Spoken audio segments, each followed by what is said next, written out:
નમસ્કાર મિત્રો, આજે આપણે વાત કરવાની છે ગુજરાતની મહત્વની આજની 50 તાજા ખબર અને ઘટના વિશે।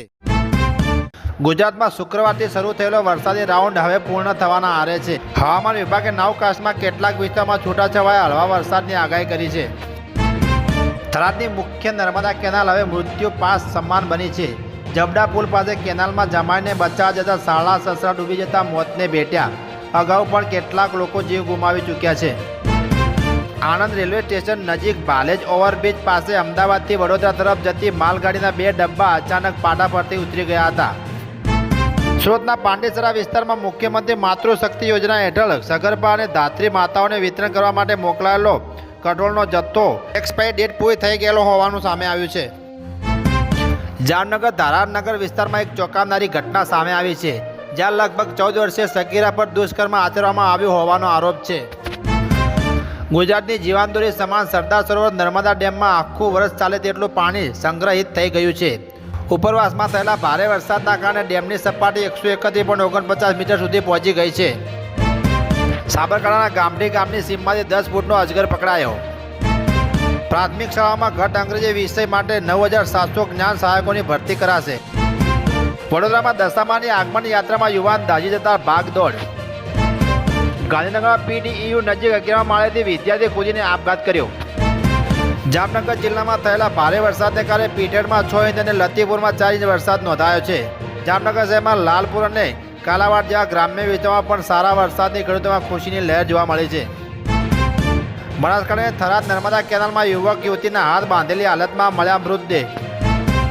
નસવાડીમાં ભારે વરસાદ અને પૂરની સ્થિતિને કારણે સમગ્ર પરિવાર માટે મદદરૂપ થવા માટે નસવાડી તાલુકાના ભાજપ સંગઠને 200થી વધુ અનાજ કીટોનું વિતરણ કર્યું। પંચમહાલમાં વીજળી પડવાથી મૃત્યુ પામેલ મહિલાના પરિવારને રૂપિયા 4 લાખની સરકારી સહાય।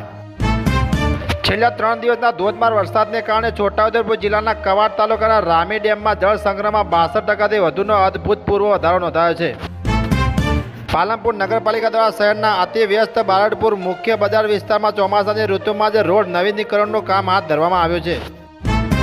બનાસકાંઠા જિલ્લાના કાંકરેજ તાલુકાના આંગણવાડા ગામે શનિવારે ભારે વરસાદ દરમિયાન આકાશી વીજળી પડતા વેલુભા રણછોડવા વાઘેલા નામના ખેડૂતના ખીલે બાંધેલી 2 ભેંસના ઘટના સ્થળે મોત નીપજ્યા હતા। ખેડાના ખુમરવાડા ડીપમાં પાણી ભરાતા વાહન વ્યવહાર સંપૂર્ણ બંધ કરાયો। પાલનપુર નજીક એરોમા સર્કલ પાસે ડીસા હાઈવે પર મધ્યપ્રદેશથી પવનચક્કીના વિશાળ પાંખિયા ભરેલું ભુજ જઈ રહેલું ટેટકોની હાઈ ટેન્શન વીજ લાઇનને અથડાતા આગ ભભૂકી હતી। છોટાઉદેપુરના નસવાડીના ડુંગરવાળા વિસ્તારમાં આવેલા ઉડેડ ધોધનો અદ્ભુત નજારો। છોટાઉદેપુર જિલ્લામાં થયેલ વરસાદને કારણે ખેતીલાયક વાતાવરણ સર્જાયું છે, જેનાથી સમગ્ર પ્રકૃતિની સુંદરતાથી ખીલી ઉઠ્યો છે। બનાસકાંઠા જિલ્લાના પાલનપુર શહેરના આસપાસના ગ્રામ્ય વિસ્તારમાં હવામાનમાં અચાનક પલટો આવ્યો છે। સવારથી કાળા ડિબાંગ વાદળો અને ધુમ્મસને કારણે ખુશનુમા માહોલ સર્જાયો છે। ખેડા જિલ્લાના માતર તાલુકાના સોગડા ગામ નજીક વાત્રક નદીના કિનારે એક દુઃખદ ઘટના બની છે। મામાના ઘરે રહેવા આવેલી એક 5 વર્ષીય ભાણેજ રમતા રમતા નદીના પટ તરફ ગયો હતો અને ત્યાં ડૂબી ગયો હતો। ખેડા જિલ્લામાં અનેક રાજ્યોમાં જુલાઈ મહિનાના થયેલા ભારે વરસાદને કારણે નીચાણવાળા વિસ્તારમાં પાણી ભરાયા હતા। વરસાદનું જોર ઘટ્યા બાદ છેલ્લા 2 દિવસમાં અનેક વિસ્તારમાં ફરી સારો વરસાદ વરસ્યો છે।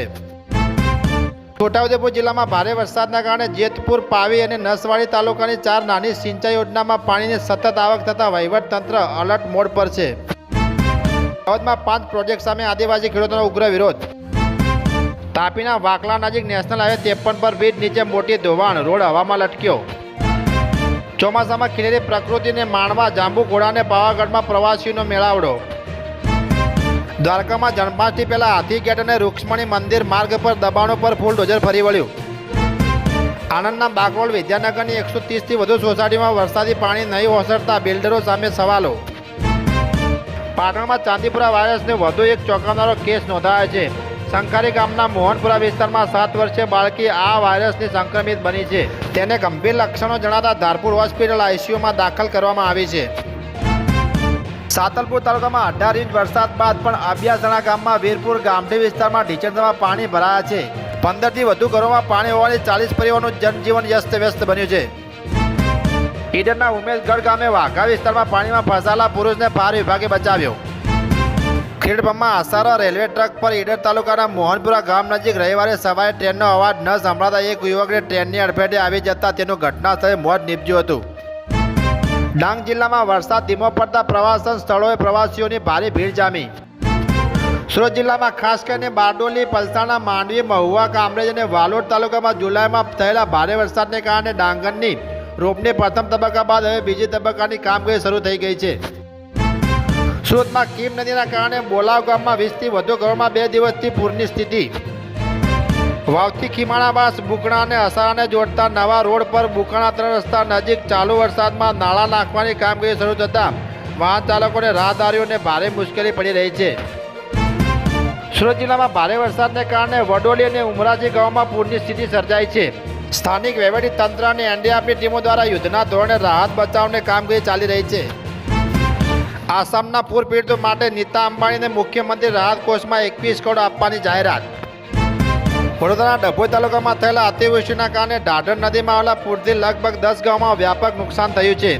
આશરે 600 વીઘા જમીન પરનો મરચી, કપાસ અને શાકભાજીનો પાક સંપૂર્ણ નિષ્ફળ ગયો છે. બિહારના બાંકીપુરા પેટા ચૂંટણીમાં પ્રશાંત કિશોરે ભાજપનો 30 વર્ષનો ગઢ 30 દિવસમાં તોડ્યો. બનાસકાંઠા જિલ્લામાં ડીસા તાલુકામાં ધોધમાર વરસાદ વરસતા અનેક ગામોમાં ખેતરોમાં પાણી ગરકાવ થઈ ગયા છે. સાવરપુરા, વરણ, શેરપુરા જેવા ગામોમાં ખેડૂતોની મહેનત પર પાણી ફરી વળ્યું છે.